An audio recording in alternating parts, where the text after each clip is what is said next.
فرعون اور اس کی خادمہ حضور اکرم صلی اللہ علیہ وسلم شب معراج میں بیت المقدس کی طرف جاتے ہوئے مصر کے قریب ایک مقام سے گزرے تو انہیں نہایت ہی اعلیٰ اور زبردست خوشبو آنے لگی۔ آپ صلی اللہ علیہ وسلم نے حضرت جبرائیل علیہ السلام سے پوچھا کہ یہ خوشبو کیسی ہے؟ تو جواب ملا کہ فرعون کی بیٹی کی باندی مشاطہ اور اس کی اولاد کی قبر سے آ رہی ہے۔ پھر حضرت جبرائیل علیہ السلام نے اس کا قصہ بیان کیا کہ مشاطہ فرعون کی بیٹی کی خادمہ تھی اور وہ خفیہ طور پر اسلام لا چکی تھی۔ ایک دن فرعون کی لڑکی کو کنگھی کرتے ہوئے اس کے ہاتھ سے اتفاقاً کنگھی گر پڑی۔ وہ اٹھانے لگی تو اس کی زبان سے بے ساختہ بسم اللہ نکل گیا۔ اس پر شہزادی نے کہا، تو نے آج عجیب کلمہ بولا، رب تو میرا باپ فرعون ہی ہے، تو پھر تم نے یہ کس کا نام لیا؟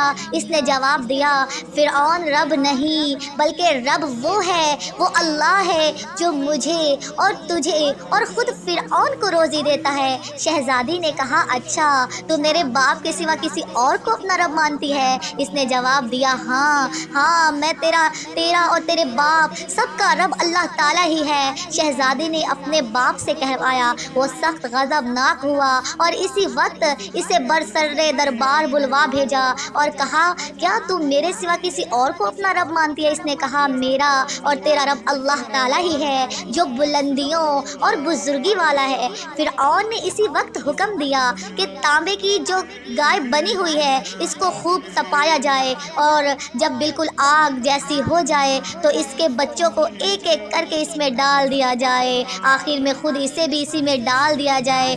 چنانچہ وہ گرم کی گئی، جب آگ جیسی ہو گئی تو حکم دیا کہ اس کے بچے کو ایک ایک کر کے اس میں ڈالنا شروع کرو۔ اس نے کہا، بادشاہ ایک درخواست میری منظور کرو، یہ کہ میری اور میرے ان بچوں کی ہڈیاں ایک ہی جگہ ڈال دینا۔